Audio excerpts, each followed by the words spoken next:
Military Broadcast Radio, the station that's giving veterans a voice. Find us on the web at mbradio.us. Think of all that time. Every wait in the winter. All that time. No one else saw. Every sprint in the summer. Think of every sacrifice. Early mornings on the levee. Late nights in the film room. Bus rides to playoff games. Every bump in the road. Every moment of ecstasy. Every moment of doubt. Years wondering, is it all worth it? It's all led to this. Man, I got this. It's a 60-minute drive for a 60-minute game. After all the miles we've traveled, we're almost there. After all the hours we've worked, one more can make us legends. After all that time, this is our time.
Caveman on the line.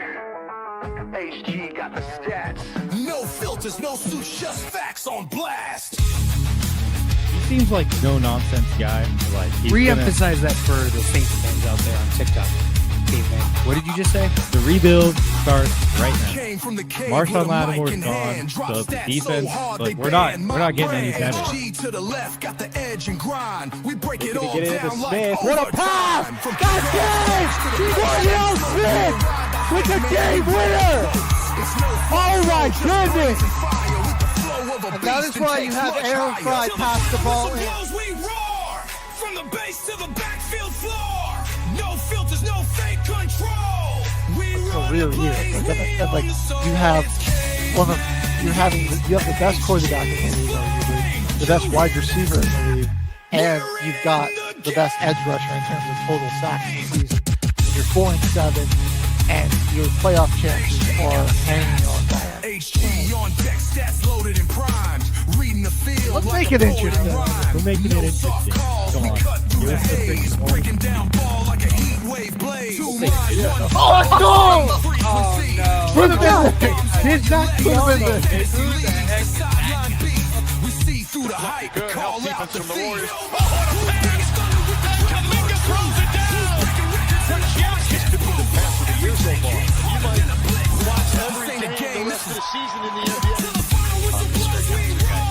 So don't you go saying that you're never see that. You're such a hater.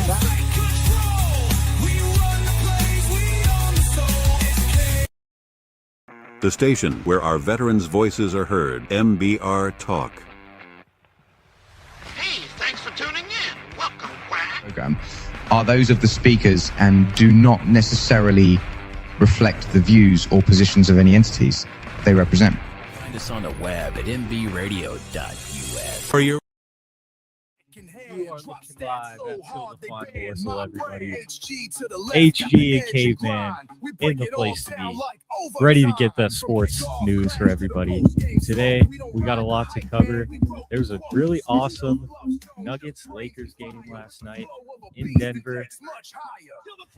Jamal Murray had a little bit of a rough second half, but the Nuggets played pretty solid defensively until that last little stretch of the game. But the Nuggets, man, they're playing pretty solid, awaiting the return of the Joker. Hopefully, he'll be back fresh and healthy after the All-Star break for the second half of the season. We'll also be taking a look at the Avalanche. Recently got their first home loss in the season. And, I mean, they're about a quarter of the way through the year as well. So that's a really good stretch at home for the Avalanche. I mean, that's really, really good for playoffs.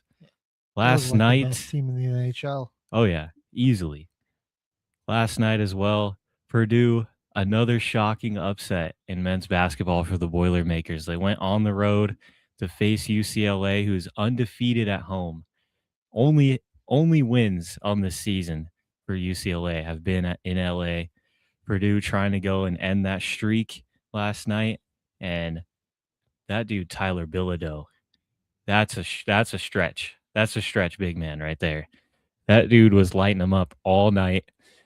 Dent had 3 blocks, 23 and 13 as well for UCLA, and I mean they did a really good job at limiting the offense of Purdue. I mean, they really only got shots up on second chance points. And Arizona remains undefeated because they got another home game tonight against Cincinnati. And the Wildcats are looking amazing this year. Yeah, they're just tearing through everybody right now.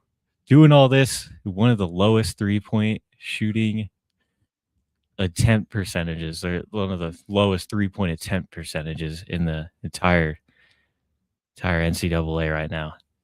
They don't shoot a lot of threes, and they're still out there dominating teams.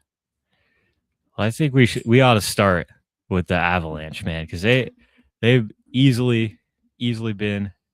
I mean, it's hard to argue it.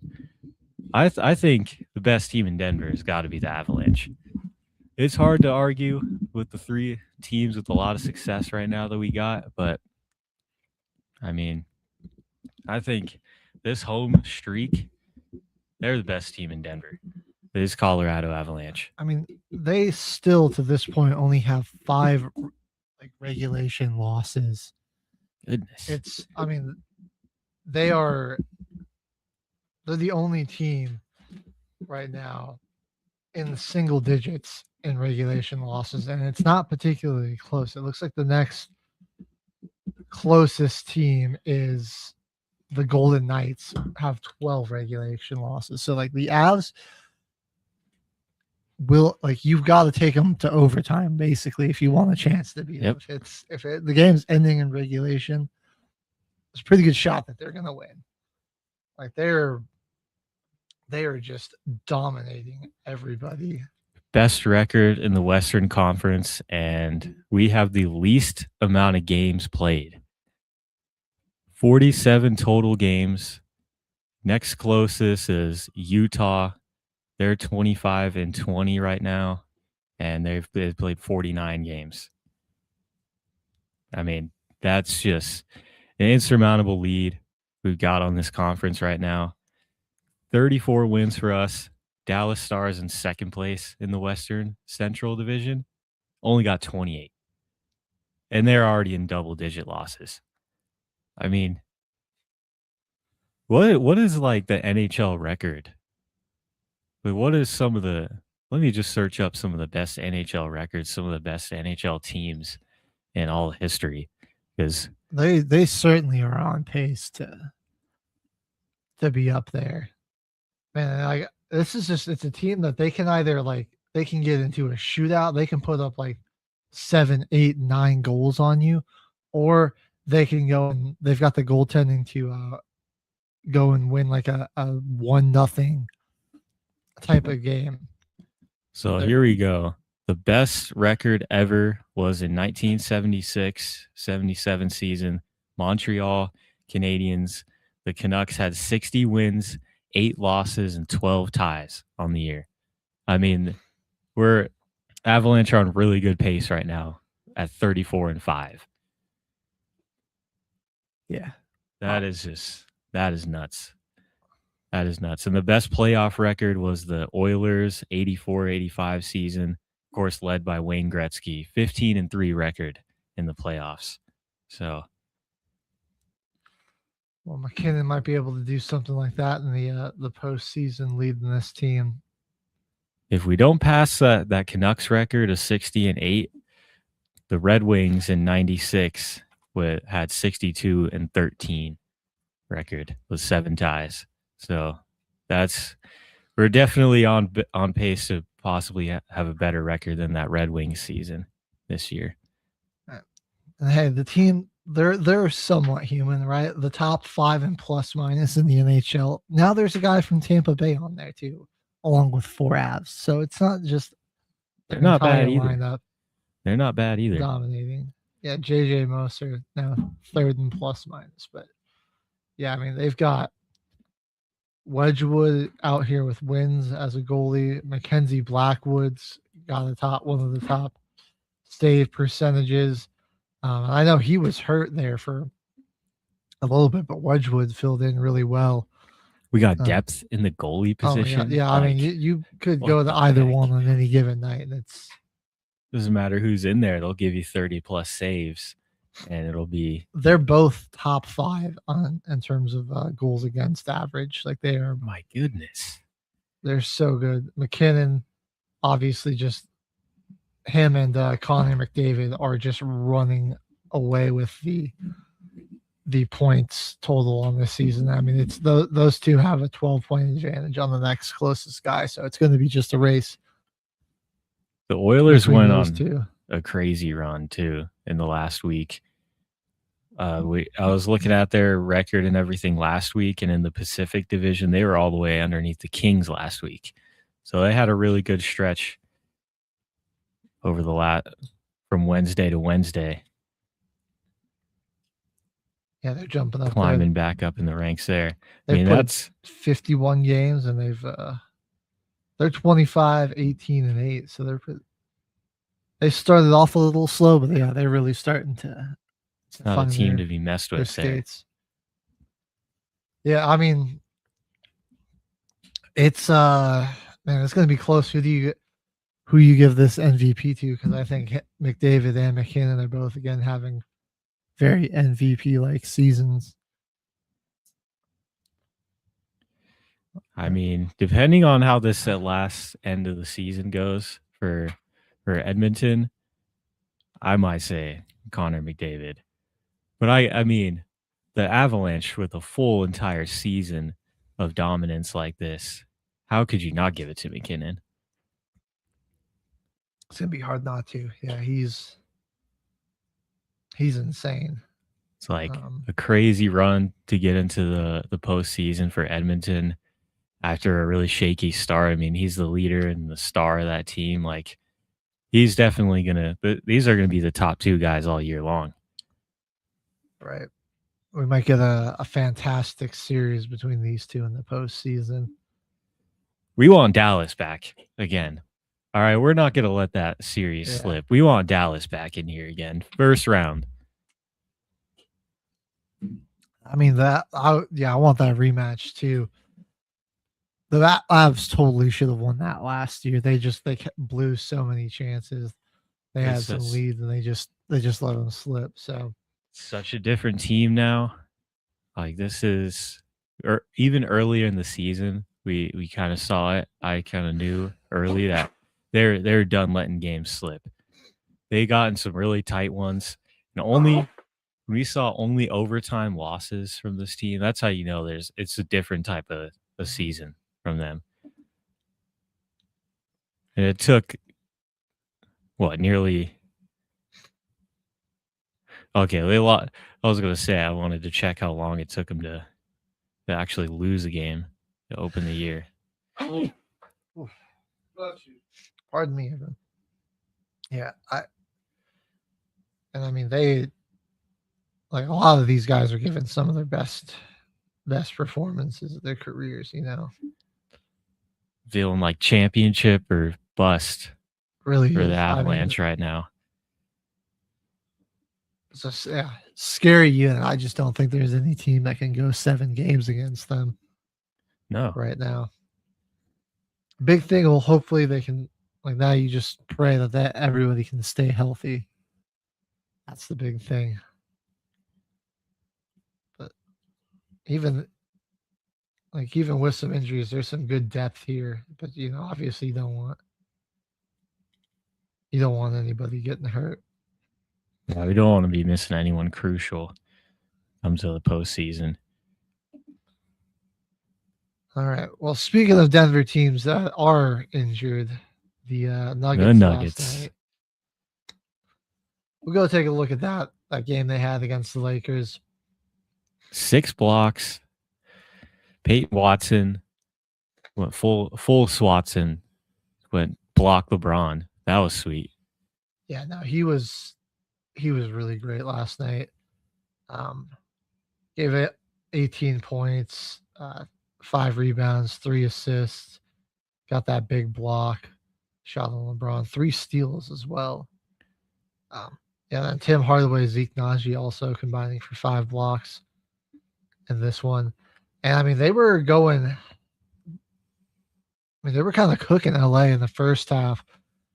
One thing I'm noticing though, that this team has struggled without Jokic out there is closing out in the fourth quarter. Oh yeah. There have been a couple of games where they just really run out of gas, run out of steam.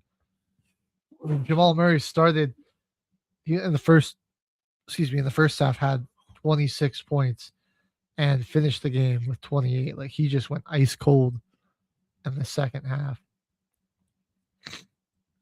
It was kind of really shocking to see that too, because he had just hit that half court buzzer beater to go into the halftime break, and he came out beginning of the fourth quarter. He was 0 for 4, and he had a few assists to open up the second half, but they really did a good job limiting him and forcing some much tougher shots. I think the Lakers made a good defensive adjustment to him. They started blitzing him way more, and they just tried to get the ball out of his hands. And he was getting picked up and doubled like right off the ball screen. And the Lakers' rotations last night were just perfect. They were playing some great defense. Yeah. And the Nuggets were not playing some great defense on Luka Doncic, who had a 38-point triple-double on him. He passed Joker. You're lucky he's injured. They're neck and neck at 52 and 51 30-point triple-doubles in their career. It's all right. The Joker will catch him. And he's still got more all time, so it'll be. That's right. Won't be that big of a deal, but yeah, I gotta say, I love the emergence of Peyton Watson here for the Nuggets. I do think it's going to put us into an interesting bind in the postseason, or not in the postseason, in the off season, because he's really played himself into a bigger contract. So it's how are we going to manage this? Because if you're us, I don't feel like the Nuggets want to go into the second window. Yeah. And Christian Brown got the bag before the season started. And looking at the rest of the team, if we want to keep some major depth, is Zeke Naji sticking around? Is Spencer Jones sticking around? Tim Hardaway? You gotta also think Jalen Pickett, how. Yeah, he's definitely played himself into a bigger contract. I can't lie. That not really in this one in the scoring. He wasn't too great last night, but overall he's been really good. I think he should be our backup pickup point guard once the starters are healthier again. So yeah, it's going to be interesting. What are you going to do with Cam Johnson? Obviously, you want to keep Murray, Jokic, Gordon. Cam Johnson, you just paid CB. I think Watson at this point, he's become too valuable to let walk. So, I know. Yeah, at this point though, I feel like we kind of do gotta ride it out. We're just gonna keep. I hope they keep this roster the way it is. Is looking forward when the team is fully healthy. Bench unit, Jalen Pickett and Bruce Brown splitting minutes off the bench as the point guard. Jalen Pickett's definitely proven himself more. That just makes our rotation even deeper. Peyton Watson definitely going to be getting a lot more minutes and keeping Aaron Gordon and Christian Brown fresh and ready to go. I mean, we've got more than just depth for Nikola Jokic now. And it feels like this entire team has an opportunity in games now to get a rest, come out fresh. I don't know, man. Just win the championship. See what happens. True. I feel like this is a roster that definitely could do it. Just get healthy by the postseason. It'll be a tough unit to go up against in 7 games. Some other stuff going on around the association last night. The Suns knocking off the 76ers. The Bulls just absolutely destroy the Clippers. The Rockets and Spurs had a pretty good game last night. Houston came back. Yeah, they were trailing for a good bit in that one. That game was delayed too. I think Wemby broke or bent the rim and during warm-ups, and they got delayed 10 minutes while they were trying to get everything leveled out. He's an absolute freak. And even in this game, he drove in, got in on the baseline on Sengun, lowered the shoulder into him, and jumped from a few steps before the low block and was still able to have enough reach to dunk on him. That's just not even human. He's crazy. I don't it. It just blows my mind that the things he can do. You just how is somebody that is his size that athletic and mobile, can just move the way he can and can handle the basketball the way he can. It's you see guards get inside on the mid-range, using their footwork in the post, and SGA does it a lot when people say that he's foul baiting. It's the same thing for him. He can play like a guard on any level of the floor at that height and reach and dribble fast enough where if you're that big, why wouldn't you just keep the ball above your head? But he can actually go and just cross up anyone. He's got elite footwork, and I can't wait to see what continues on with his career. Yeah, I gotta say, Reed Shepherd's really emerging as a kind of a bench player for Houston. He had 21 points last night. Hit a couple of big threes. He's really become a very solid and reliable 6-man for him off of there. And Houston, they're kind of showing this is the exact type of game they might drag you into, where they're going to make this it's going to be defensive, it's going to be low scoring, and they're going to force you to when you get good looks, you're going to need to capitalize on them, or because points are going to be at a premium. They're going to be hard to come by. We also had another incredible performance last night from Keontae George of the Utah Jazz. Oh, yeah. The rookie, man. He's looking like one of the best players to come out of this draft. I'm sorry. I'm thinking of somebody on the Wizards. He's been in the league a couple of years. But he's really starting to come into his own for Utah. The Jazz, man, there have been a couple of games this season where they've put together some really nice performances. Yeah, early in the season, Markkanen had the first 50 piece since Karl Malone. Keontae George 43 last night. It's 15 to 28. And they beat the Timberwolves. They survived 38 from Anthony Edwards. But then they also have games where they get blown out by 55 to Charlotte, but they'll beat OKC and the Spurs. Yeah, that's what doesn't make any sense. They'll have a back-to-back against two of the toughest teams, but get blown out like by Charlotte, like you said. 55 points. Right. I mean, at least they're a Perplexing. little better than last year, right? Like they're showing some improvement. It's just not very consistent play right now. Right. And unfortunately for them, they're probably not going to get the number 1 pick again, despite being in the lottery. Definitely not. Emmanuel Quickly, he had a 40-point night last night for the Raptors, who, man, I like this Raptors team, man. They could be really good. And he didn't play last night, but they got this rookie Colin Murray Boyles, who's been really great. He's pretty solid. I mean, he's only 6'8", I think, or maybe 6'7", and they line him up. They have him play all 5 positions. Like he's played games at center, power forward, small forward, shooting guard, point guard. Like he just does whatever they ask of him, and he can really.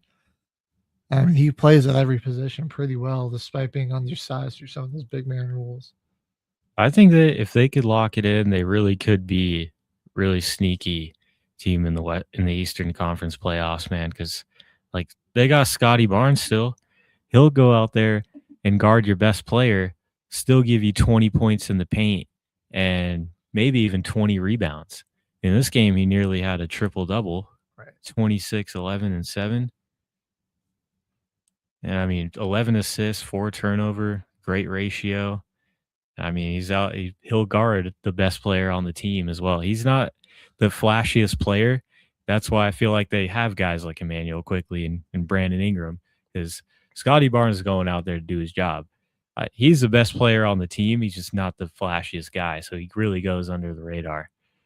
And I wish they still had freaking Joker Purdue, because he was going crazy for him last year at the beginning of the season.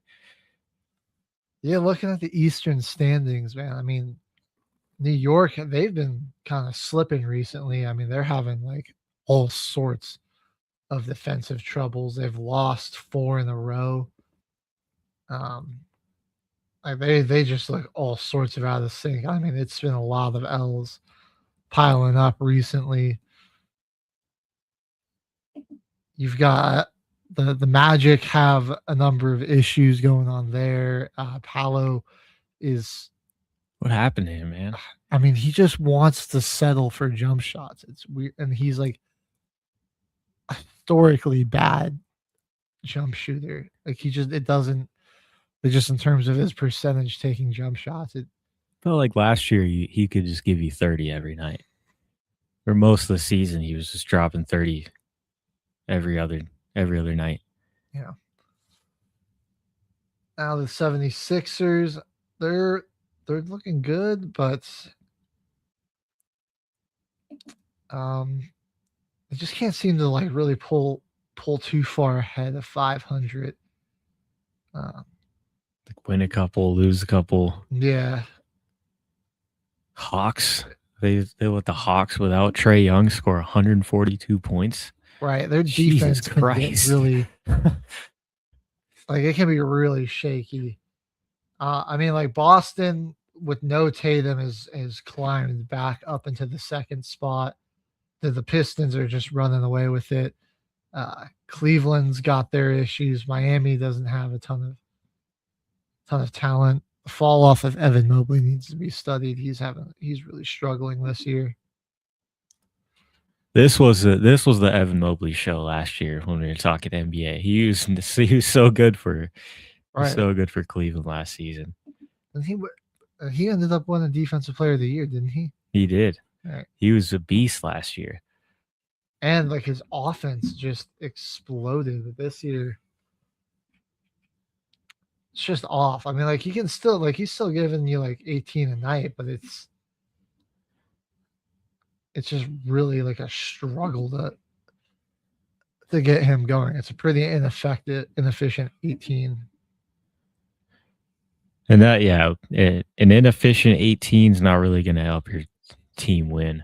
Right. You got to shoot at least you're shooting more than 10 shots if you're going for getting 18, 20 points.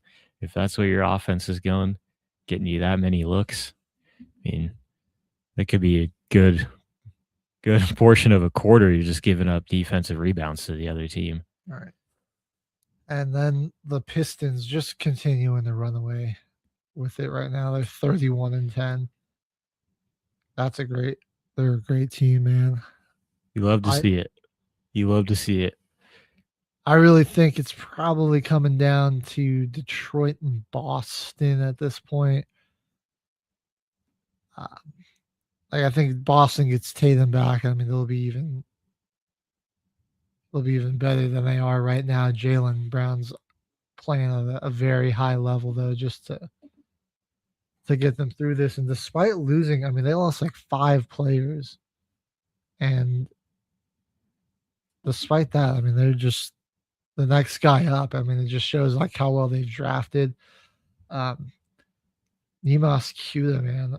This guy. Oh, that Keita, that dude is a beast. Dude, he is a monster on the boards. Yeah, really solid center there. Peyton Pritchard getting a lot of starting minutes, and he's making the most of it. And then, yeah, I mean, Jaylen Brown, though, right now, he's averaging 30 a game.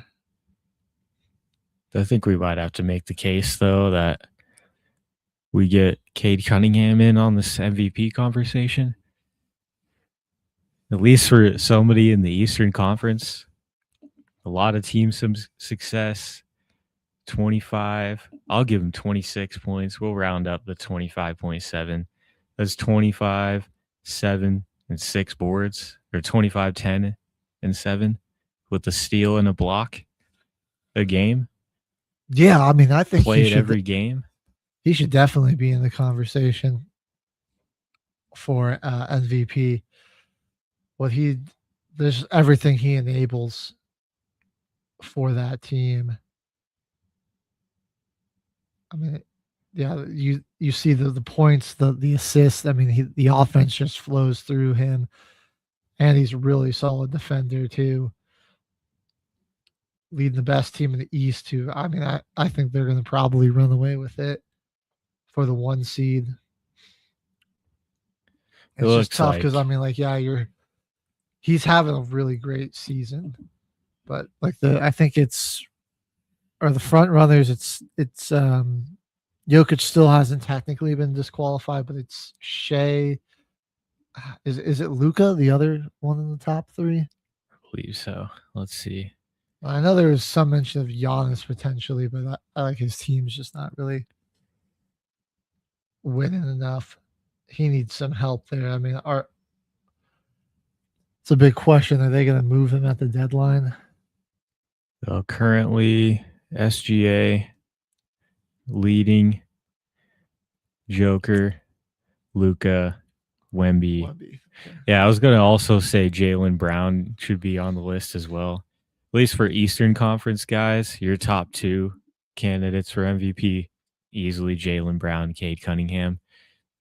Maybe throw Tyrese Maxey in there. The 76ers just suck. Maxey's having a great season. He's easily the best player on that team now. Like, there's no debate. So, like, Embiid's all right, but Maxey is easily the best player that the 76ers have.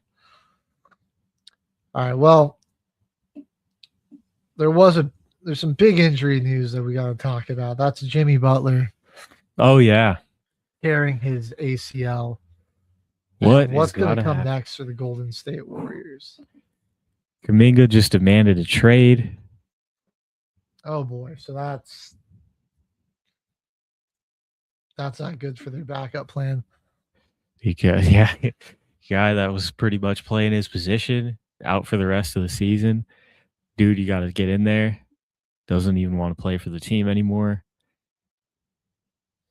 Maybe it'll be good for him, though, for Kuminga, because he did finally, stand up to the organization a little bit and could just grant him some more playing time that could make him a more valuable trade asset. because they're not at the deadline yet. No. I think if you're the Warriors, you got to ask Curry, what do you want to do? Like, what are we? Yeah, at this point, he's going to Like, have to be like LeBron. He's still playing at a pretty peak level, and it's like, do you want us to try to go all in on the trade? Do you want us to sell? Do you want to still play here? Because I mean, this is your franchise's best player. Getting close to 40. At this point, though, like, you've got to start considering your future. He's not going to be around there much longer, but maybe you can give him at the level he's playing, you could probably still get some good value for Curry if you were to trade him, if you wanted to be traded, or if you want to bring in, or if you want to try to attract somebody here or trade for someone. I feel like, they're probably going to have to trade Kuminga. I'm like, who would you go for if you're the Warriors? Michael Porter Jr. kind of jumps out. Like, I know there's still talk about him. That's actually a pretty interesting one there. Looking at who they got, I mean, they have a lot of guards. Buddy Hield, LJ Cryer. They got Seth Curry. They got Steph. And a lot of their guard depth is really young. Maybe you try to go for a big man. I mean, your center right now is Al Horford and Trace Jackson Davis or Draymond. So maybe a big man. Maybe Michael Porter Jr. I feel like Michael Porter Jr. Just because why not? Right. He certainly fits the mold of the team, like, with a lot of 3-point shooting. Although I do wonder, defense, like the Warriors with Jimmy out there were a really great defensive unit. So I just wonder how that's going to affect them. With Porter just hasn't always been the strongest defender. And he loves to catch and shoot. I mean, who else would be out there who's on a team that might be willing to trade, Teams that are selling. Like, I don't know if you bonus, if that would be a move that you could potentially make.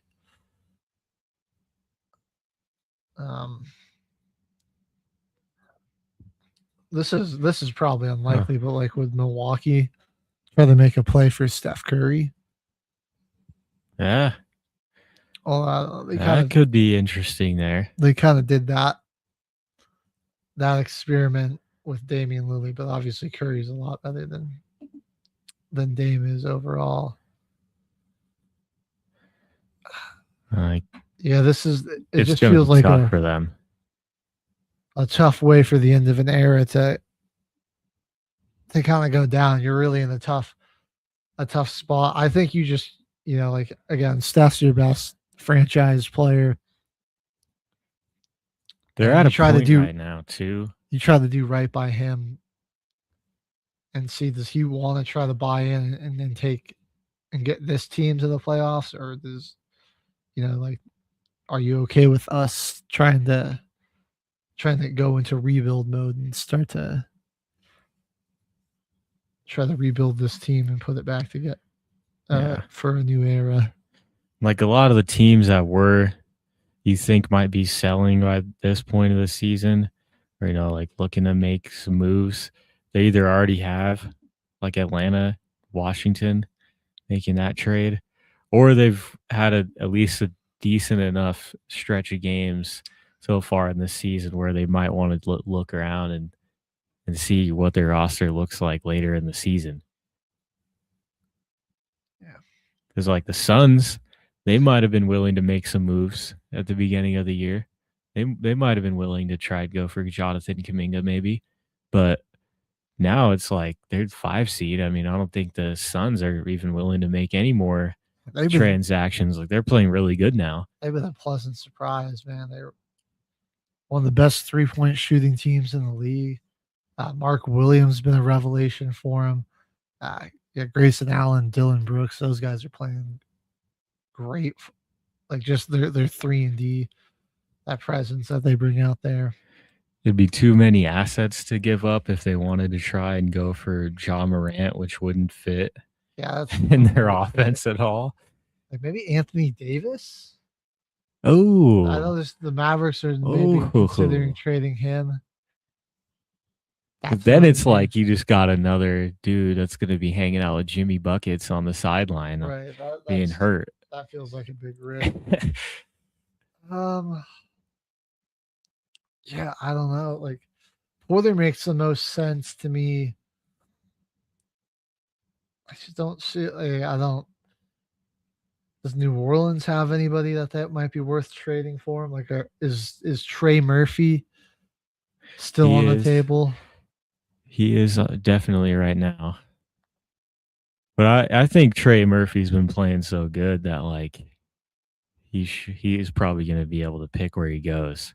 Because the future, really, of the Pelicans all lies in the hands now. I'm pretty sure the Hawks, because they traded with them to get the first-round pick, which they used to acquire Derek Queen in this year's draft.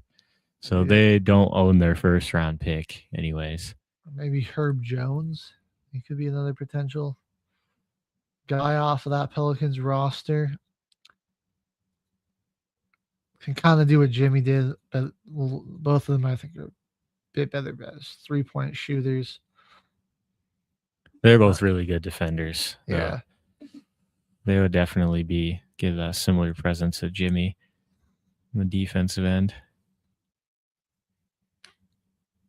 They're in a really, really rough spot. Yeah. I don't know. Like, you've got Steph Curry again still playing at an extremely high level. But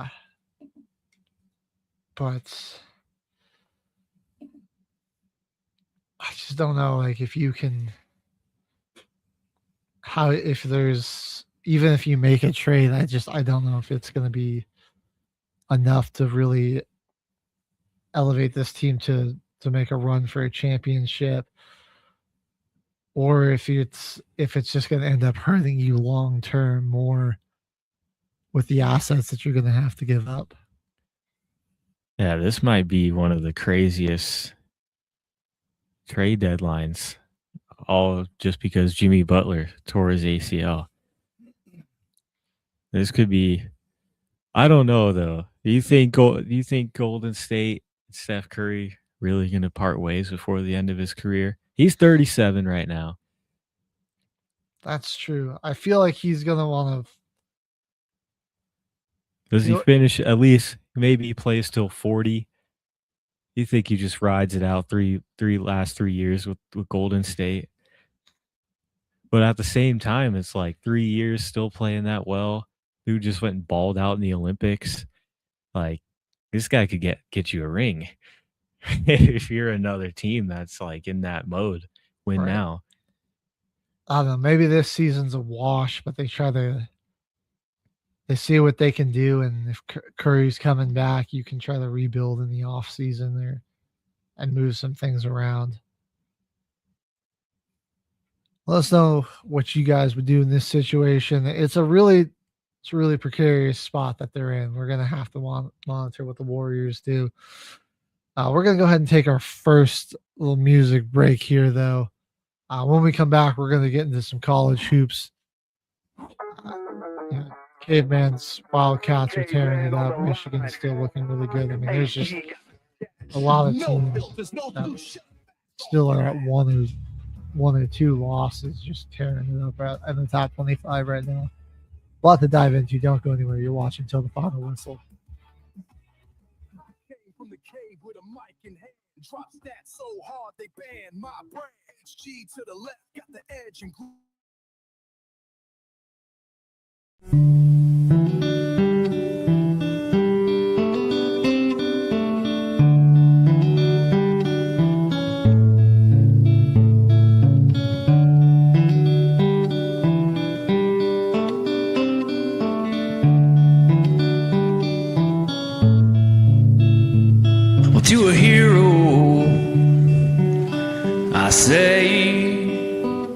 I hope to see you again on some sunny day. And to a hero and the love you left behind, I'll try my best to pass it on till the end of my time. And to a hero, you're gone, but I have no doubt that you have made it home.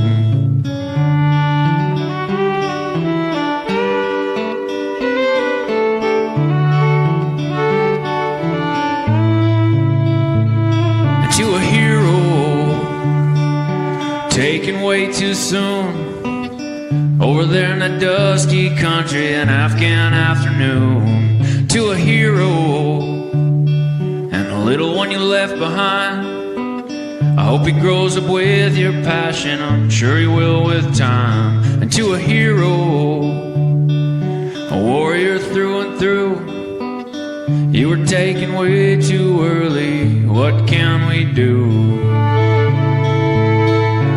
We can try to keep your spirits alive. We can try to be nice. We can not take for granted all the beautiful things in our lives. We can be the change we want to see, and we can listen to the wind pass through the trees. We can speak the words we know are true for our heroes. This is what we can do.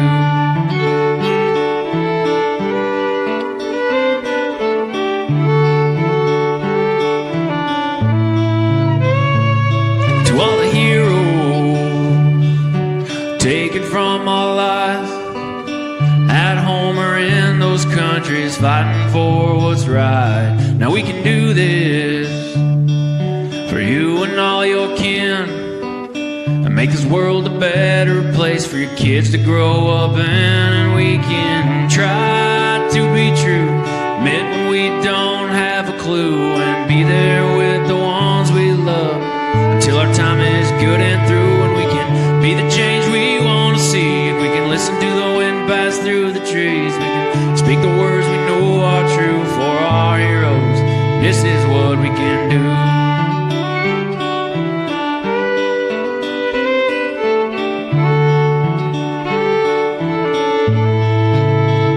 Yeah, we can try to keep your spirits alive, and we can try to be nice. We can not take for granted all the beautiful things in our lives. We can be the change we want to see, and we can listen to the wind pass through the trees. We can speak the words we know are true for our heroes. This is what we can do.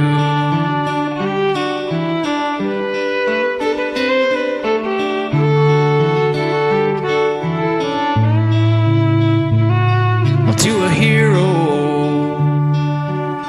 I say, I hope to see you again on some sunny day. All right, to a hero. The station where our veterans' voices are heard. MBR Talk. Hey, thanks for supporting our channel by watching and listening. Find us on the web at mbradio.us. All right, ladies and gentlemen, you are looking live at Till the Final Whistle once again, and we got to head over to some NCAA. I mean, last night, Tyler Bilodeau snapped a Purdue 9-game winning streak with his go-ahead three-pointer. 8 seconds left. Purdue's defense been pretty solid all year, and the game-winning play was a pick and pop. And just got lost on the pick and pop. Big man got out there, and after how many threes Bilodeau made, it's surprising that he wasn't the guy that they were trying to guard for the game-winning shot. He was going off. Dent wasn't even on the floor for this final possession.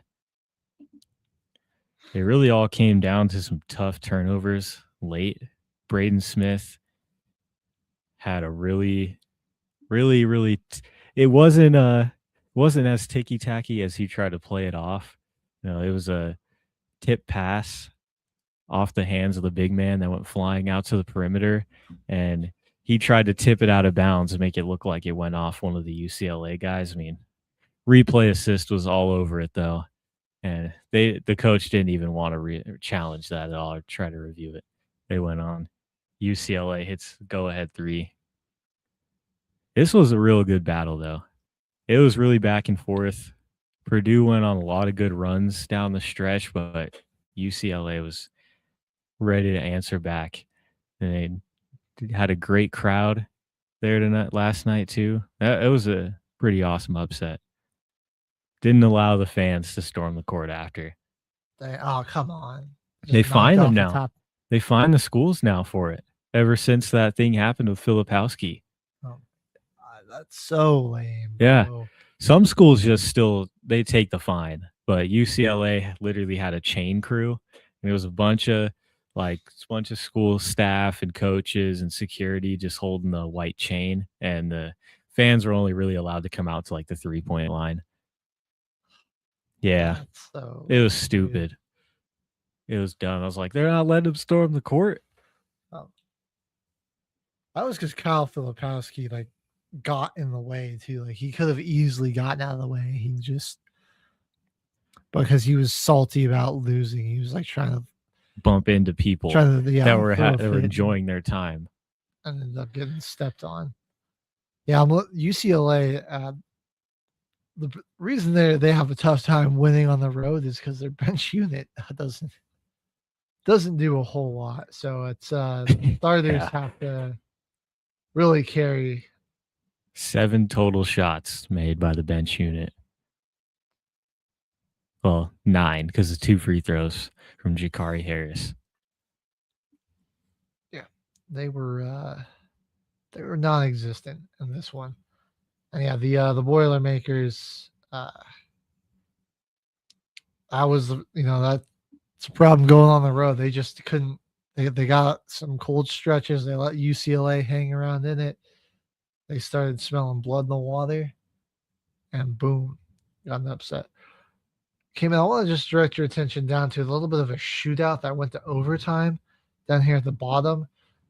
Because we also got to highlight a 20-0 Miami Redhawks team that won a little action overtime thriller against Kent State 107-101. Suter, Peter 27, 10, and 8. Nearly having a triple-double in this one. Dueling with Rob Whaley of the Golden Flashes, who had 27 and 14. As well as 3 blocks. It's got him in the top 20. They're in the top 25. Right, and I mean 20-0. It's pretty impressive at this point in the season. Another team down there at the bottom who's having a great season. Once we cover Miami, Ohio, I couldn't help but laugh at their logo, the St. Louis Billikens. And it is, what is a Billiken? The logo looks like a goblin, though. I don't know what it is, but that's the 24th ranked team in the country right there. Good on them. Yeah, I'll say. I mean, Miami of Ohio. Nobody insanely impressive on their schedule. They did beat Air Force and Old Dominion. Some solid teams. UNC Greensboro on there. But I have to take a look at St. Louis. They played Stanford earlier in the year, 78-77. That was a loss, but they're playing close against ACC comp. Okay. I mean, they're in a decent conference. Duquesne's in there, Fordham, Richmond. But they also are in the A10, which had a lot of players get investigated recently for throwing games, specifically this Fordham and St. Louis game. There's a text thread from Fordham players that were betting on the game. I heard that even some power conference teams got it. They weren't like a big basketball school, but there's over 100 players are getting investigated right now for fixing games. At the next commercial break, I'll see if I can. We'll take another longer one because I think I have something saved somewhere. We'll get it loaded. Try to get it loaded in. TikTok breaking down all the people that were throwing games, because I heard there were a couple of instances where there were players that were trying to throw games, but then they had another player on their team just that wasn't involved. Yeah, played way too well, and so they still won the game despite trying to lose. Or everyone would try to lose, and the other team was just that much worse that there was literally text threads of them saying this team is so ass that they couldn't even keep the lead. But they were trying to let them win. And the lines, like, it was just random games. They were all betting on the Guangdong Tigers too, Chinese basketball, and throwing games over there.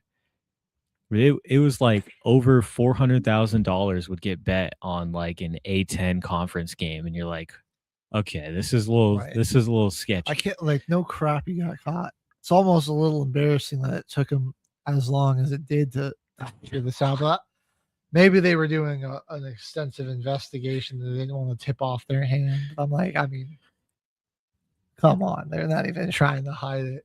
Yeah, let me drop 3 racks on a random A10 conference game.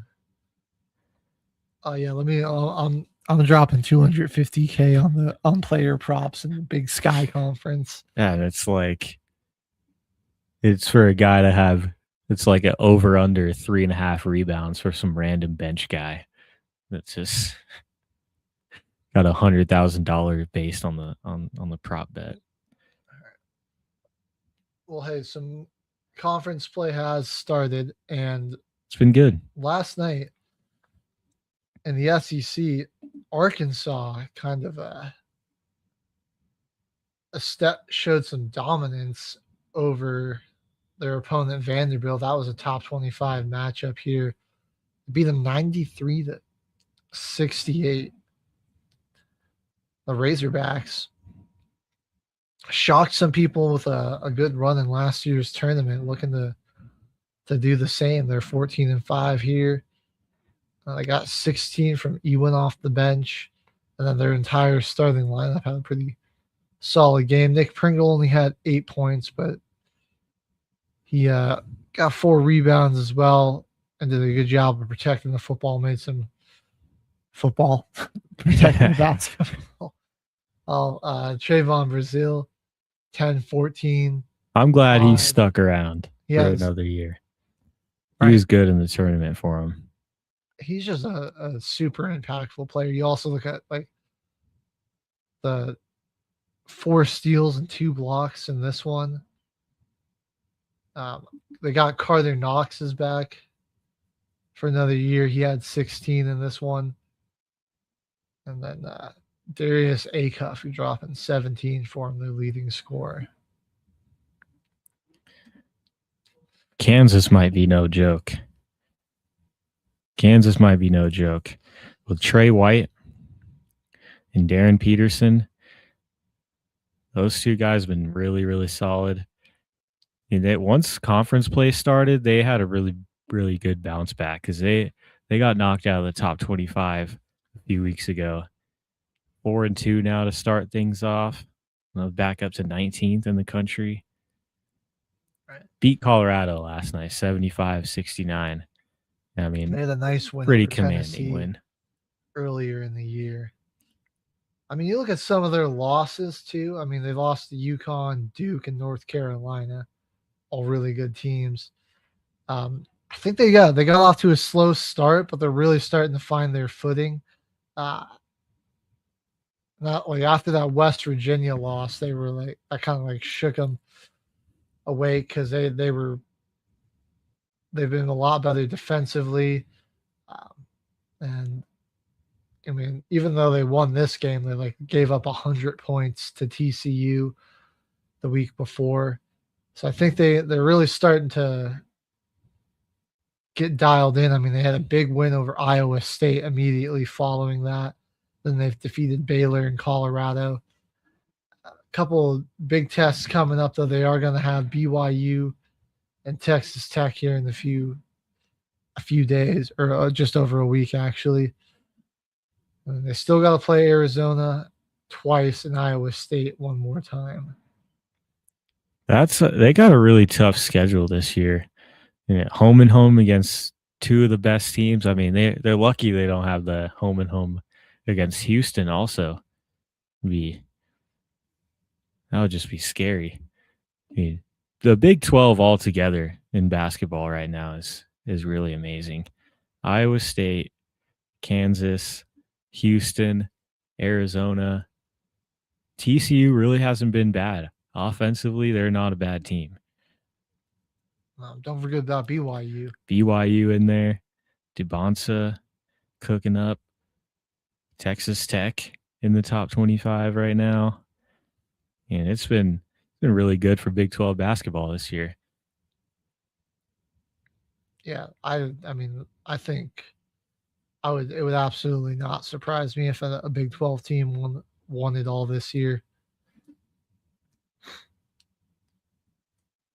And you got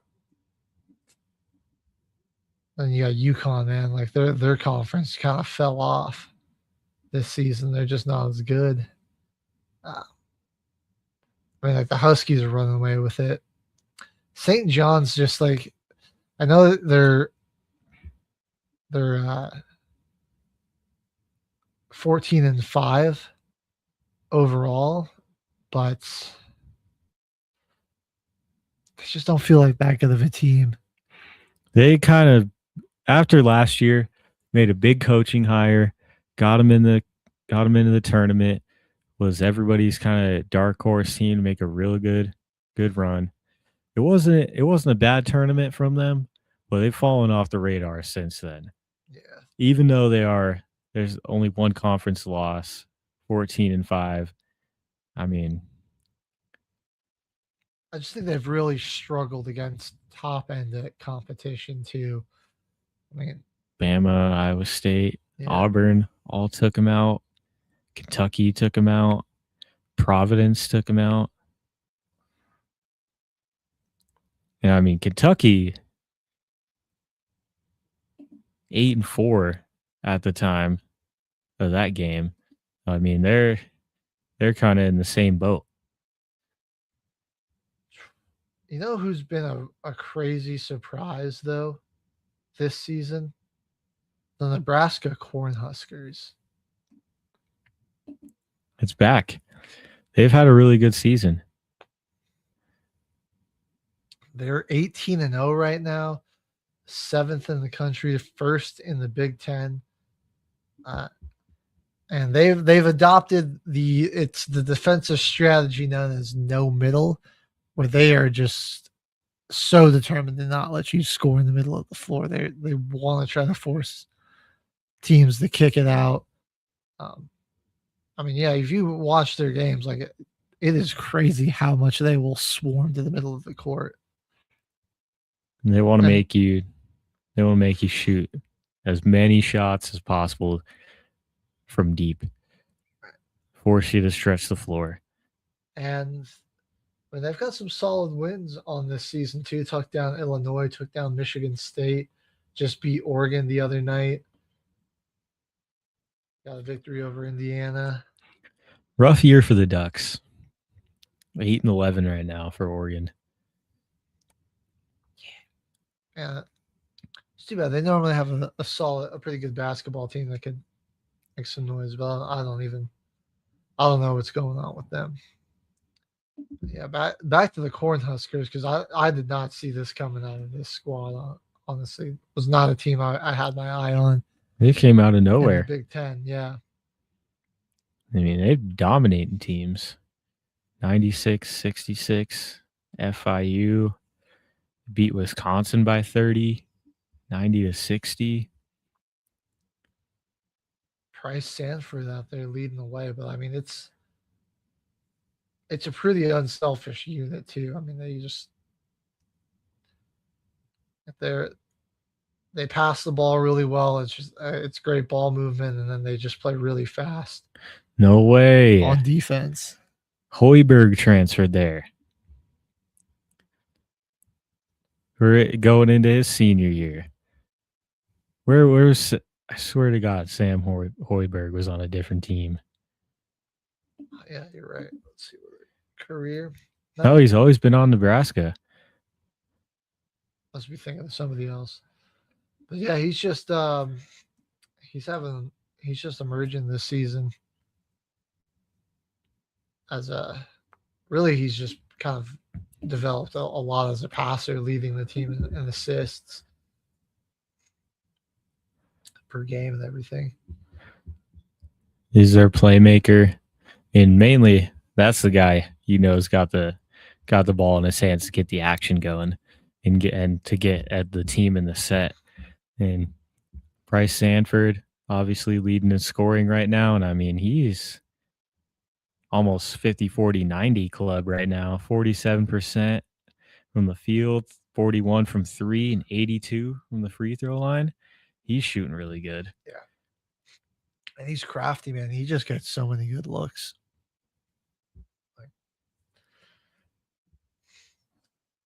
I'm excited to see how they square up in some more conference play here. They got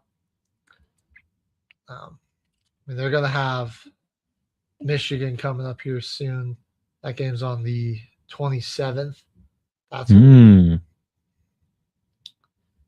that'll be that's gonna be a tough road test for them. That one's gonna be on Peacock at 5:00. So make sure you tune in for that one. That's gonna be fantastic. That's gonna be a good game. You've got Illinois. Then they'll have to go play Illinois. Rutgers, who's kind of struggling this year, so be a little bit of a reprieve. Then they'll have to host Purdue. So those 3 games are really their biggest 3 remaining. They seem winnable on the schedule, though. But with this defense. They could win all of those. That Michigan game, I want to see how they match up against that size. Yeah. I mean, if clogging up the middle stops those big men, I mean, it'll be tough because I feel like that's success. Where that might be where Nebraska lacks a little bit. I don't think they're particularly not very big as a team, which kind of works for the way they play because it does. They're able to, I think, rotate quicker, and that's why no middle's been working so well for them. So it'll be kind of interesting to see. Like Michigan's just like they're being giant and that size that they use to kind of impose their will versus the speed of Nebraska. Like what's gonna give there? I can't believe they dropped that one game to Wisconsin though. I know. At home too. At home, yeah. They were messing around. And just some weird decisions. A lot of odd cold streaks. I mean, and credit to John Blackwell, Nick Boyd, the Russian or Eastern European team that Wisconsin's got. All of those dudes really balled out. They just didn't have any answers for him. So, but besides that one slip up, I'm still feeling confident in the Wolverines. Like that pick that they got for him there. Arizona's got some real big conference matchups coming up. The 26th, they're going to Utah to play against BYU. After that is their in-state rivalry against Arizona State. Then kicking off February, day after the Super Bowl in Kansas, which leads to number 12 Texas Tech. And then you get your home matchup against BYU. And right after that, in Houston, 4 straight games against ranked opponents right there. Such a brutal stretch right there, man. And they got the home and home with Kansas. So they'll be playing Kansas one more time. Second to last game of the season is going to be home against Iowa State, top 10 ranked team. I mean, of all the top teams in the country right now, I feel like Arizona's got easily one of the strongest difficult remaining schedules here. If they can remain undefeated, get the next two easier ones, Cincinnati and West Virginia, don't let those ones slip. You got a lot of momentum going into Utah on the road. You've already taken out some pretty big teams in their stadiums too. You went on the road to UConn, in Utah, in TCU. UCF gave them a bit of a fight. That is where they struggle, though, is on the road. So this BYU matchup is going to be a really, really big testament. If Utah's going on runs, are they going to be able to bounce back on the road dealing with the opposing team's crowd? So far they have been. But this is going to be that real matchup. I wonder who's going to be on Devonta. You're going to have Koa Pete out there. Braden Burries. I think Braden Burries has that physicality to be able to go up and contest with them and just at least stick with them. But I can't wait to watch that game on the 26th. I gotta just say, I mean, like how lucky are we that like after this fantastic NFL season that we've had, it's gonna end. There'll be, a little bit of a lull for a few weeks, but there'll be a nice time to get caught up on some other, maybe a TV show you've been missing, or get some work done while you wait for March to start, because then boom, we're going to get into March. And I mean, it's shaping up to be a fantastic March Madness. I mean, there are so many teams that are putting that look really impressive right now that we aren't even getting a chance to cover. I mean, Duke's obviously been fantastic, but and the ACC, like Clemson's shooting back up. I think North Carolina is having a great resurgence season, like I said earlier in the year. Louisville having a great season. The SEC still got some really impressive teams. Georgia has cooled off slightly, but they've still been really good this season. Florida looking to defend that national title. Alabama, still one of the most explosive offensive units we got in the country. As we mentioned, Arkansas shooting back up. Briefly mentioned, Iowa State, that how they've been pretty good. Illinois has got a fantastic team there as well. Texas Tech has been really good. We haven't even mentioned them, but Gonzaga, they're 19-1. I mean, they're killing it too.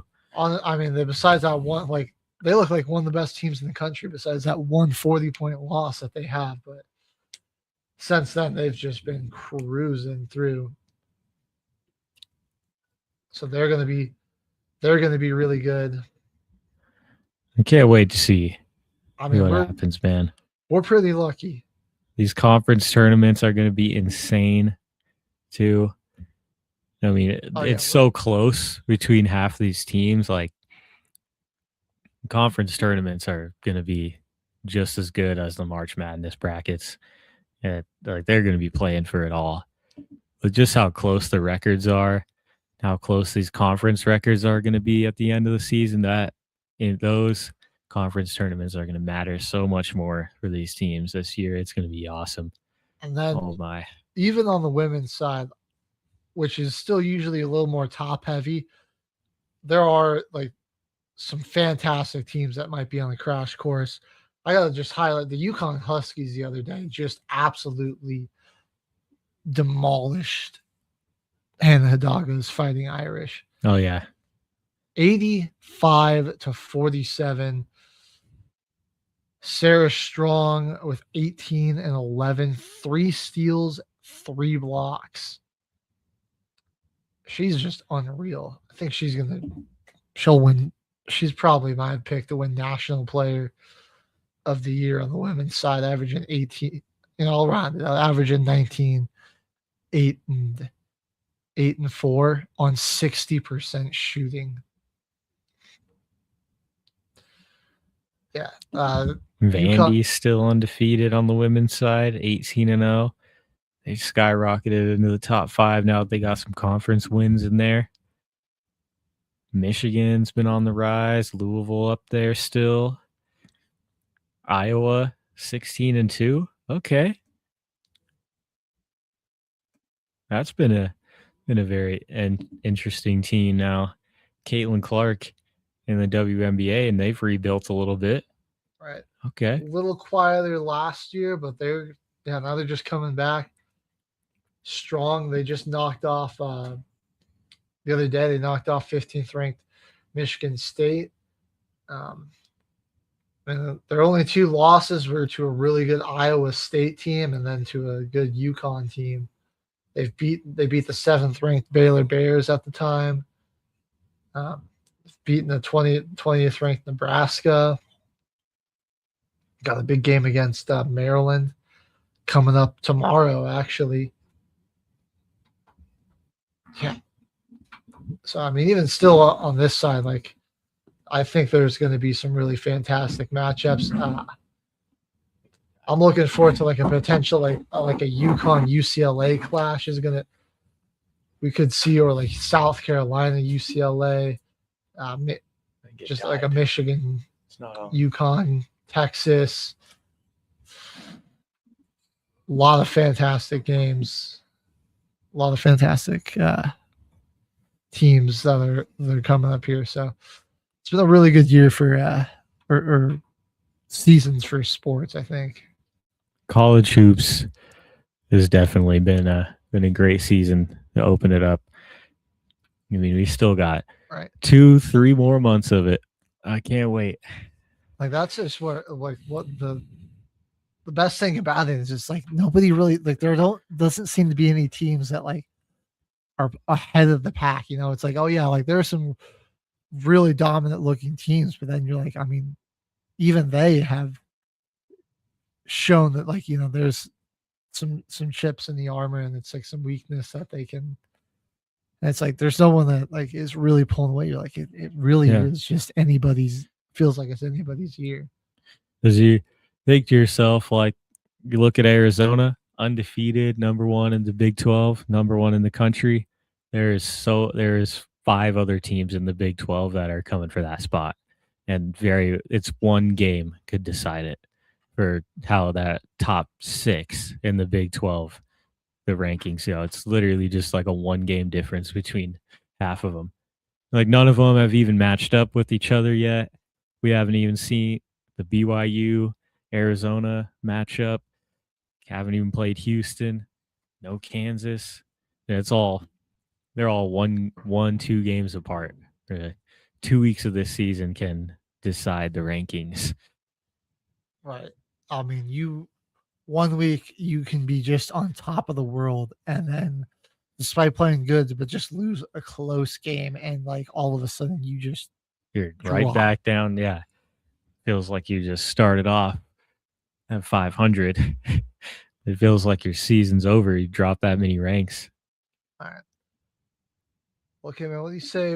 We'll go ahead and hit one more quick music break. I'm going to give us a little bit of a longer video because I do want to see if I can find and get us loaded in. Just the breakdown on the gambling scandal that I found the other day, just so everyone to get some more insight on it, because it's pretty funny. So we'll hit one more quick music break. Don't go anywhere though. We're going to have Team Building Extras coming up. I see Kyle in there saying Clemson will be winning the tournament. They just got upset last night. What happened against NC State at home, Kyle? What happened against NC State? We have to get through Duke and North Carolina. We'll see about that. All right. Don't go anywhere. You're watching Till the Final.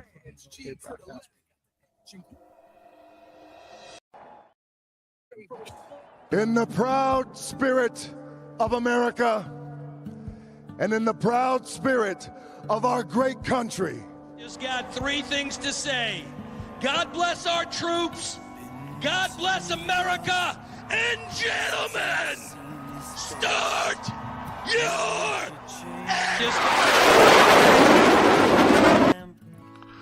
Today we gather to honor the men and women who've served in our armed forces. We celebrate their courage, their resilience, and their sacrifices they've made so that we can stand here in freedom. Veterans Day is a day of gratitude, yes, but it should also be a call to action. Because honoring veterans is just about remembering their service. It's about truly listening to their stories. It's about giving them a voice, not just a day of thanks, but a platform, a mic, and a listening ear every single day. For too long, veterans have come home from battles on foreign soil, only to face silence here. They've returned to a society that says thank you, but often doesn't know how to truly engage with them. But we can change that right here, right now.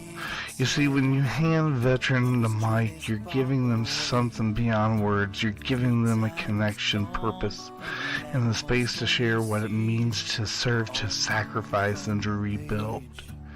You're giving them the chance to turn their thoughts, sometimes haunted and heavy, into words that cannot heal.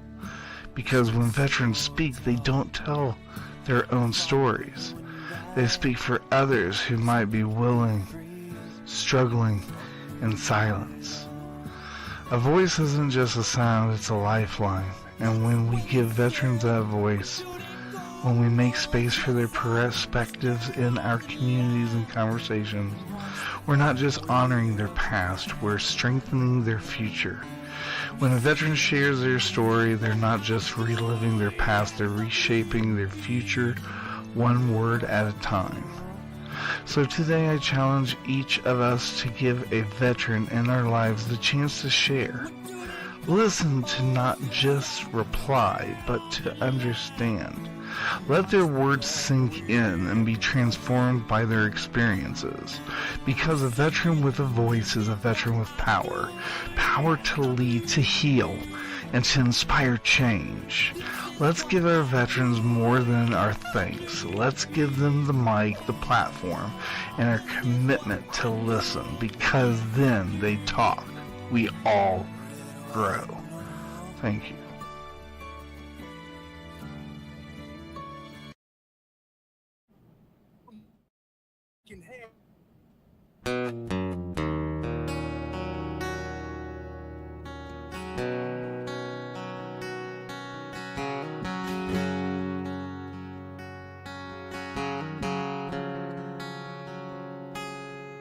Another regular day, nobody knows. It's that time, he's coming home to them from a foreign land. He pulls up, his mama cries, looks at daddy with tears in his eyes and says, nothing feels better than this. Couple of months go by and no one sees. Something just ain't right, all he wants is peace. He needs help, but he don't know the path to take or the way to go to be free and put his mind at ease. We will help, 'cause we can't stand to see a soldier go to God by their own hands. We will do everything we can to make 22-0 again.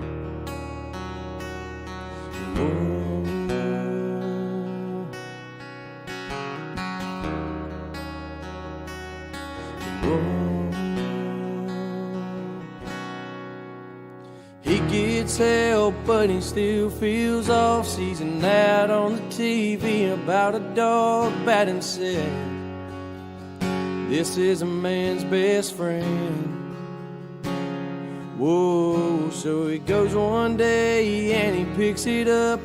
Never thought a dog could bring so much love and put a smile on his face. But he's finally found a saving grace. He needs help, but he don't know the path to take or the way to go to be free. Put his mind at ease. We will help, 'cause we can't stand to see a soldier go to God by their own hands. We will do everything we can make 22-0 again.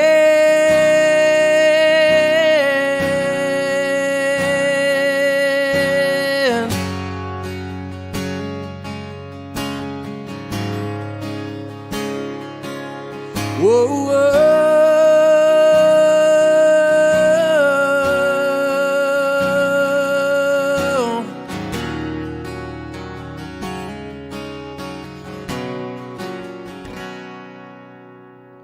He needs help, but he don't know the path to take or the way to go to be free.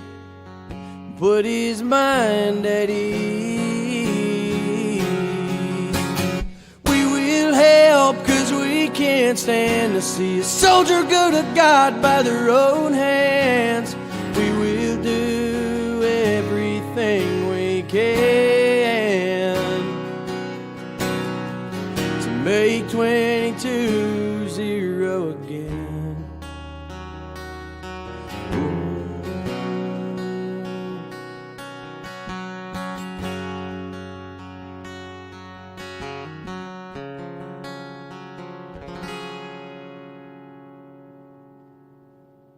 You've got this. Even if today feels tough, your best chapter is just around the pond. Whenever things get rough or it feels like you're at the edge, remember this: storms pass.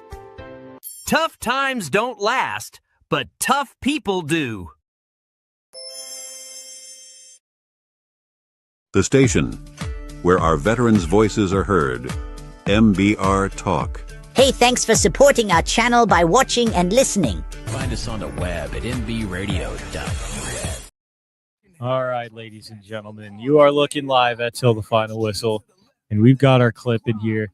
This guy breaking down all this sports betting scandals going on right now. So let's take a look. So news broke recently that 20 college basketball players have been charged for point shaving and rigging games during 2024. I've gone through the whole indictment. Here are some of the more interesting parts. There were comically large bets placed on the most random games. In one instance, the fixers bet $200,000 at one casino on the Guangdong Tigers. Hundreds of thousands were regularly bet both on Chinese basketball games and on mid-major basketball first-half spreads. $458,000 was bet on Towson to beat North Carolina A&T. Did they think that wasn't gonna raise any red flags? There were multiple texts from the fixers saying that they needed to, quote, clean up how they text, which is never a good sign when that quote is in an indictment. On February 23rd, 2024, multiple Fordham players were attempting to throw their game against Duquesne. Fordham still won by 12, both because the Duquesne players were, quote, not hoopin', and also because Kyle Rose, who was not throwing and was averaging 9 points a game, dropped 23. On March 4th, 2024, a Coppin State player was trying to throw a game against South Carolina State. Coppin State won anyways, with the player saying about SC State, quote, they so ass I couldn't even keep they lead together. This also happened with Southern Mississippi, as 4 Alabama State players tried to throw a game against them, and still ended up leading by 3 at halftime, which is kind of ironic because Southern Mississippi was throwing games earlier in the year. 2 Eastern Michigan players successfully threw 2 first-half spreads and then won both games anyways, which is kind of impressive, honestly. And this wasn't just affecting small schools. 4 different DePaul players combined to throw 3 Big East Conference games. Those players conspired to keep the ball away from one of their teammates because he was playing too well. Maybe sports gambling is a bad thing.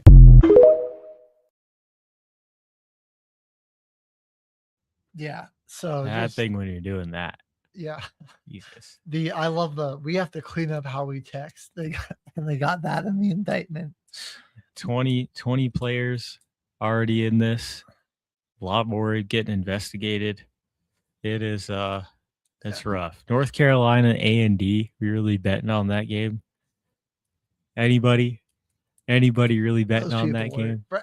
I mean, it wasn't even like they were trying, like, you're gonna drop $450,000 on that game. The only people doing that have already lost the house. Yeah. They've already lost the funds. They've already lost the retirement fund. Everything. There's no one betting on North Carolina A&D. It's so funny though. They're like keeping the ball away from their teammate. Right. That's Conspired against each other. Oh man. And it was like first half point spreads too. They're betting on. Oh my gosh. It's like, all right, we'll play really bad for the first half and then we can come back and win. Also, want to give that guy Sky Speed a shout out. If you want to like learn about just the most disastrously run like sports leagues or just like absolute insanity happening in like the most obscure or like lower level sports, that's the page to go to. I'm like watching videos about like just a terribly run like I don't even know like the tier leagues of soccer leagues, but it's like somewhere in the middle, in like the Middle East or like Southeast Asia that just is like completely disastrously run, or like the Arena Football League blowing up. It's pretty interesting stuff. But it's the most important part of the teams and organizations. It's the front office. The front office. It's not always the product. All right. Well, without further ado, though, let's get into everyone's favorite segment, team building exercise.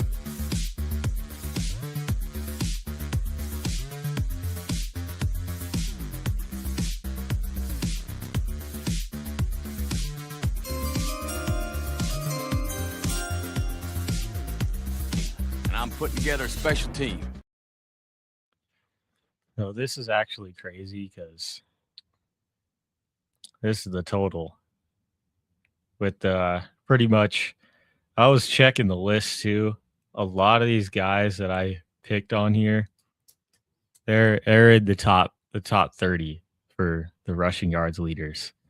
The only person that I got last week that was under 10,000 yards was Sean Alexander, who has 94.53. I had doubles for 5, 10, 15, and 20. So I got to double Eddie George, LaShawn McCoy, Derrick Henry, and Thomas Jones.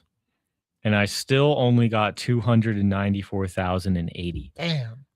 So I don't even understand this. I had Gore, I had Emmitt Smith, AP, Walter Payton on this list, Thurman Thomas, Edgerrin James, Barry Sanders on this list too that I got last week, and I still was not able to get 300,000.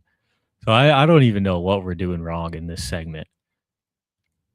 I double checked my math when I got here on all of them just to make sure that I was like, there's no way I didn't get 300,000 last week. Yeah. Still off. We're still 6,000 away. That is just nuts. Wow. Really? Well, maybe we got to add 2 more players. Because, man, we hit 2. Well, we would have had it that one time, but we didn't get the Frank Gore incident. We won't talk about that. I don't understand how this wasn't enough. Because even if I got somebody above 10,000 to replace Sean Alexander, I'm still short by like 5,000 yards. Even when all my doubles are above 20K. It's wild. Well, give us 4 numbers to double. What do you say? Do we go 5? Because we've gotten close, and despite that, it's. We might. I think we do 5 doubles. Throw 5 in there. Okay, so give us 5 numbers to double here. 5 numbers. We'll finally get it. 1 through 20. This one's brutal. Yeah, we've been at this for months, and it just. Even last week, like I was picking perfectly. I didn't have to use a yo until like the 12th spin down. I was able to get off the really bad spins, land on Walter Payton towards the end. I don't understand how you got to get just a perfect wheel. I guess. All right, well, give us those Give us those 5 numbers. I'm gonna go ahead and do our first spin though while we're waiting for somebody to drop something here. We're gonna get the Ravens. Got to be Derrick Henry. Derrick Henry. Keep on adding. Oh, there's 3. 3, 9, 14. We need 2 more. While I grab the Kings rushing totals. I guess it's done after whatever he ended at here. Wow, he's at 13,000 now. Absolutely insane. Derrick Henry, you're a monster. Spin again. That's a good start, though. I remember we need 2 more numbers. Got the Vikings. Adrian Peterson. I think we got to just take AP here. He's pretty close to 15K. I believe that's 14,918.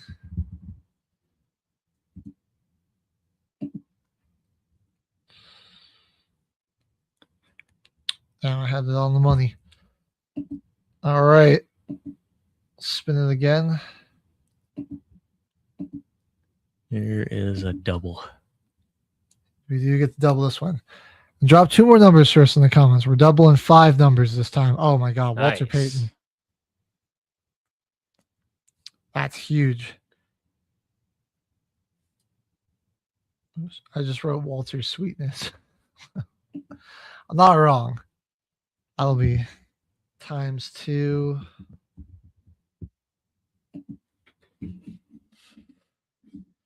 That's massive. Wow. 16,726. Bears legend.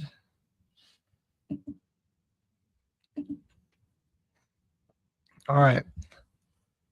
Let me give it another spin. Drop 2 more numbers for us, folks. We got we're doubling 5 today. Oh, man, what was it's not Jamal Lewis, was it? That played for the Ravens in the 2000s. Oh, yeah, it was. It was. Yeah, I okay. got him last week. As I thought. Jamal. That's going to be a good pick for us. Boom, there we go. That's 10,000.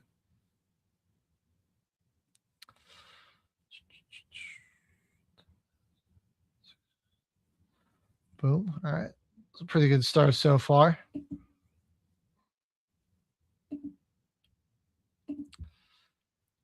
Solid spins. Solid spins. We're going to get the Detroit Lions. Go Barry Sanders here. Beautiful.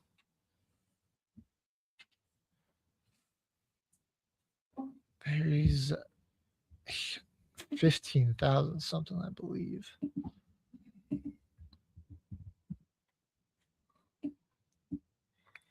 Perfect start. It's going to be 15,269.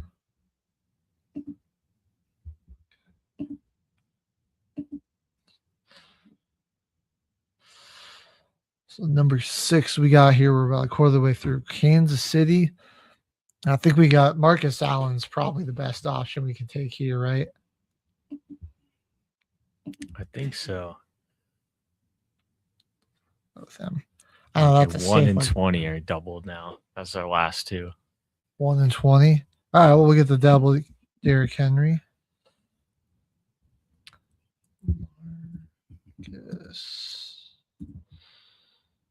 Marcus Allen. Yeah, I'll take that. 12,243.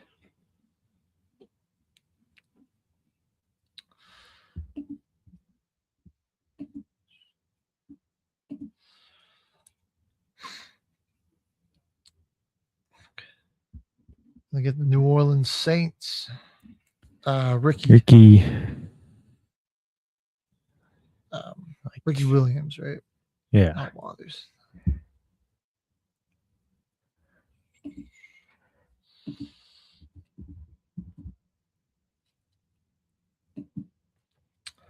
believe he's 10,000. Yeah, 10,009. It's a pretty unique number. Easy to remember. All right.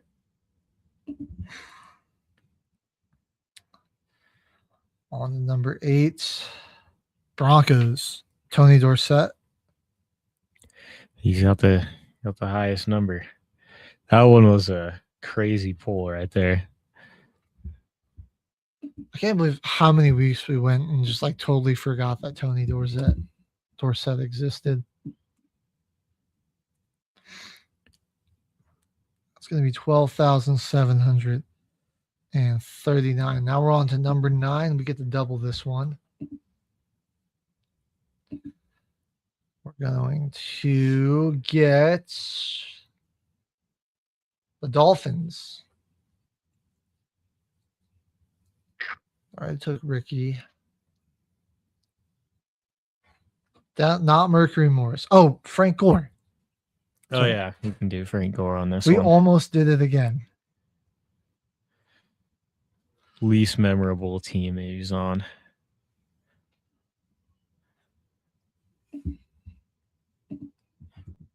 Because I'm always like, there's another AFC team that he was on. Bills, I believe. Or I think he was on the Bills and the Jets. Yeah, so he was on all of them. But like I remember the Bills and the Jets, but the Dolphins, not at all. All right, well. That was definitely his least memorable team. Good thing we did not repeat the Frank Gore incident. All right. I mean, that's huge, though. We got Frank Gore and Walter Payton doubled. Ahmad Green. Is there... I think that's our only guy there.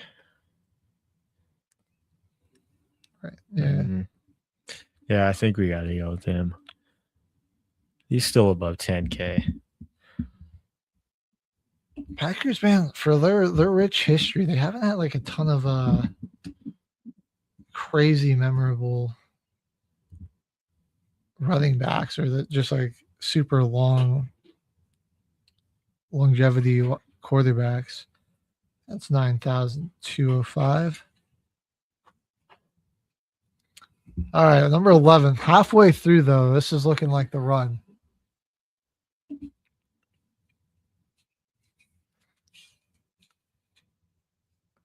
Philadelphia Eagles. Got to go shady here, right? Good pick. That's our guy.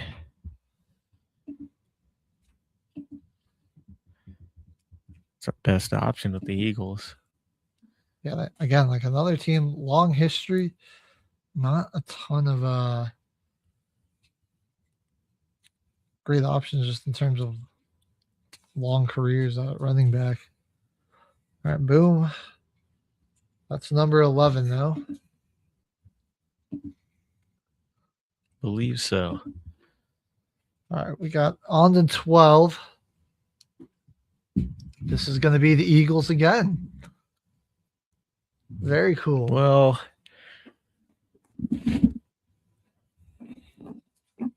let's think.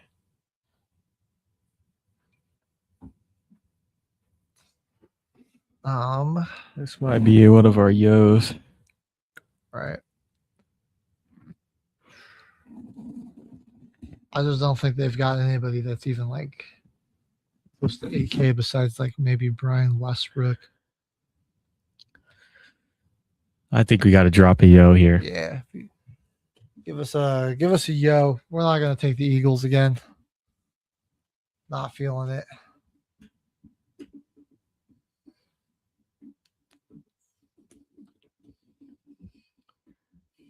It might be. I don't know. Okay, man. What about it? We got the boo. Is the boo count? Somebody booed the us. boo count. There's the yo. There you go.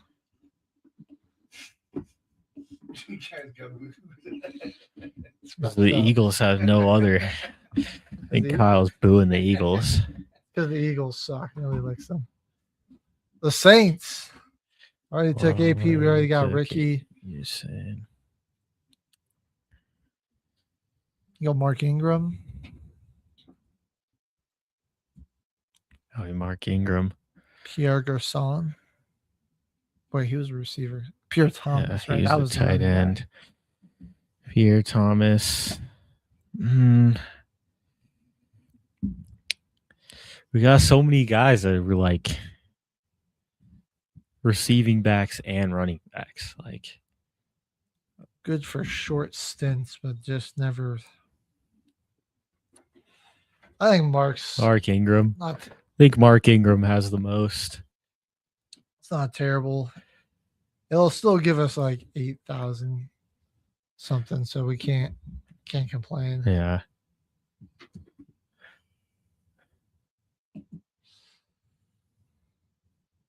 $8,111. All right. Number 13. Who are we going to get here? The Vikings. Well, there's Herschel Walker who could still take. That's not like crazy amount. Man, I feel like we're forgetting somebody else here.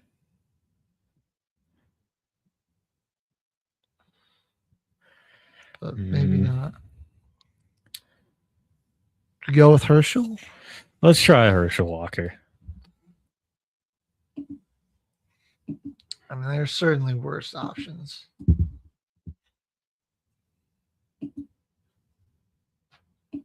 See.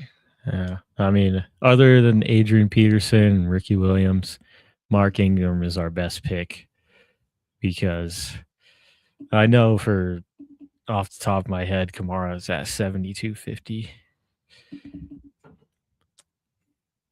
I'll have to go to the phone.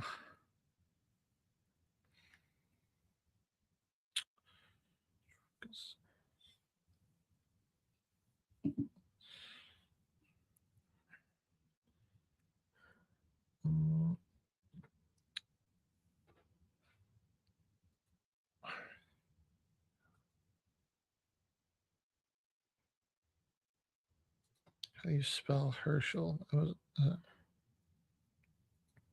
it is. See how it's weirdly spelled too. All right, 82.25 ain't bad.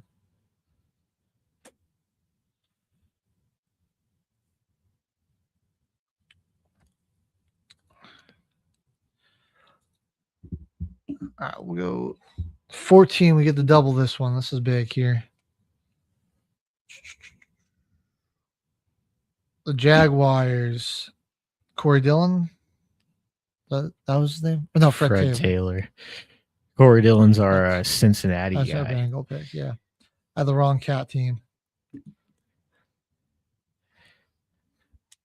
And pretty opposite size builds. Fred Taylor was a freaking beast looking guy.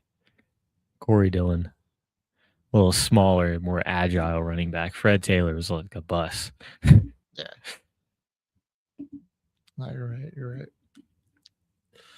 All right, number 15. We are almost done here. We got the Jaguars again. God dang it. Well, after Fred Taylor, we got nobody. It's like maybe Maurice Jones-Drew, but like, I mean, we had to go Mark Ingram and Herschel Walker back to back. MJD might kill us here. Drop a yo, please. MJD is gonna kill us. That's our only option. I think two is cutting it really close on the under 10Ks. I think we got to try to have everyone else above 10K. Yeah. Come on. We're having a good run, guys. Throw us a lifeline. Please. I got pretty lucky with this wheel last week, man, because I still had one yo left on the final spin. All right. Well, they're gonna make us pick them. 10. They're gonna make us pick 9, it. MJD. 8. Who else played for the freaking Jacks? 7. Man? 6. 5. 4. 3. 2. 1. All right, we gotta take MJD. Got him. Oh, well. I mean, right at the last second. We'll call. You know what?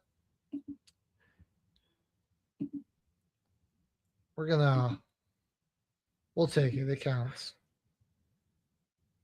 It technically was within the criteria.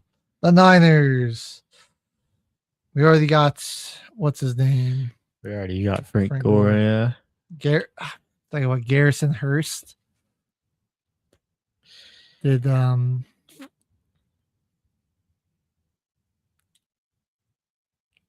think that's probably the only option. Did somebody go there did Sean? No, Sean went to the Redskins after Seattle. Dang, man. I think it's Garrison Hurst. Let's give him a try. We haven't pulled him before. Let's give it a shot. I think it's worth it. Worth a shot. Oh, that's not the right person.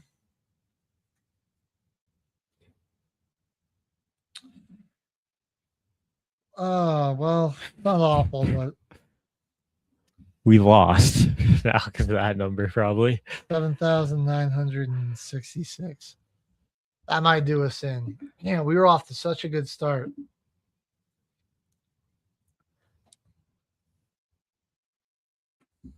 The Ravens again, dude. That's just awful. That's just atrocious. This is an evil wheel. We've already got their top 2 guys. And we got Mark Ingram. So we have their top 3. You go Willis McGahee. I mean, I feel like we went with him one week and it was like 5K. Yeah. I mean, I guess we got to use our final yo. This is a pretty much. Yeah, we got to use the last one. We're going to lose bad if we don't get the yo here. There's no way. What's out? You guys got a yo on TikTok. There we go. Okay. There we go. Because we're already out of it, I think. We got 3 that are under 10K. I think we're done for. Yeah, no, we're in trouble. All right, the Steelers. We got Franco. We'll take that.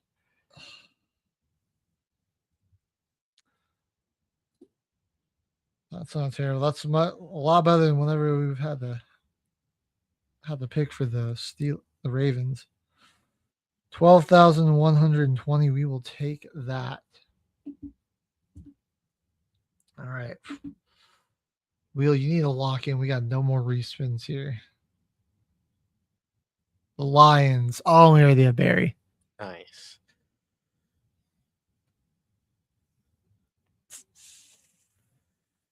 Well, that just screwed us right there.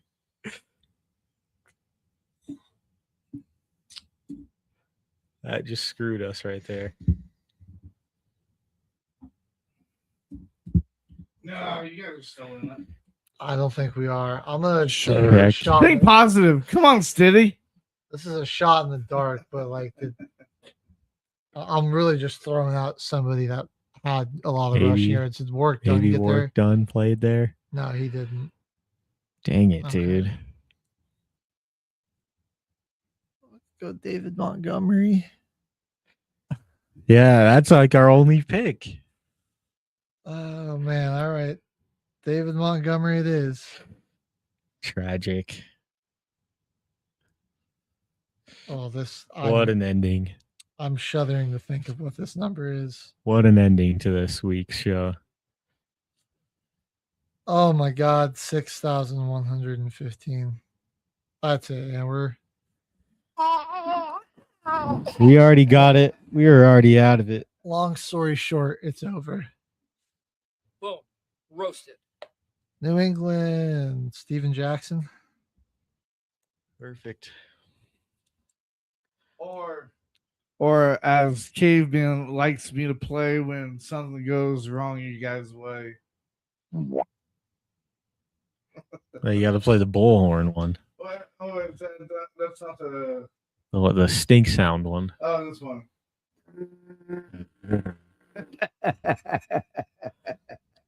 That's what the bottom half of this list has been. Man, that was the run, man. We got Frank Gore and Sweetness. We had them doubled. Got the Steelers again, Jerome Bettis. And we don't have any skips, so Yeah. I think he's probably their next highest.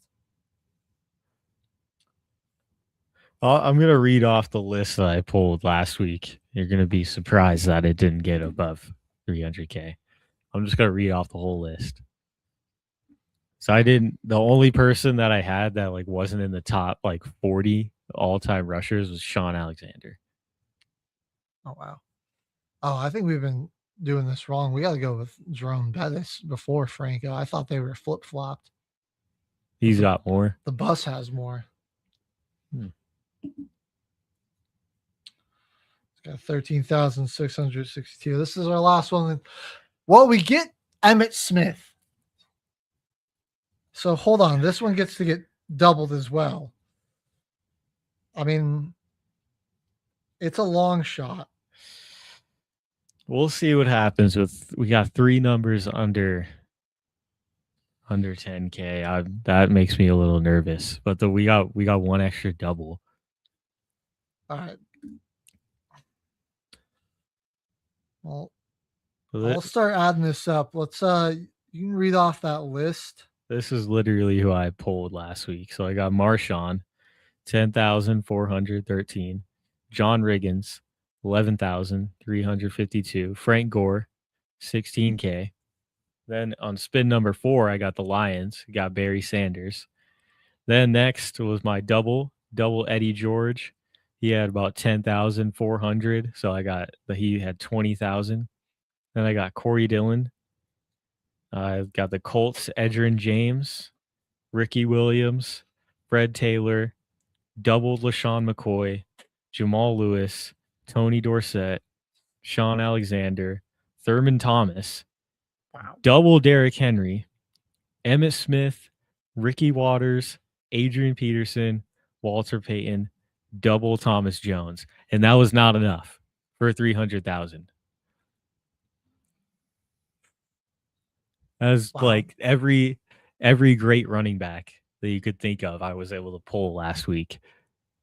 I mean, that's like a good chunk of the top 20 rushers in NFL history. And I got the double, like 3 of them. I mean, I think we got the top 3 though on our list doubled. It's Walter Payton, Emmett, and Frank Gore. All right. That gives us some hope. Henry. That gives us some hope over here. I'm believing in the dream still.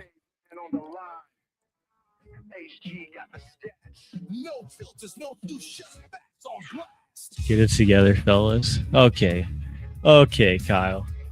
That's why Joel's about to win this PickEM league.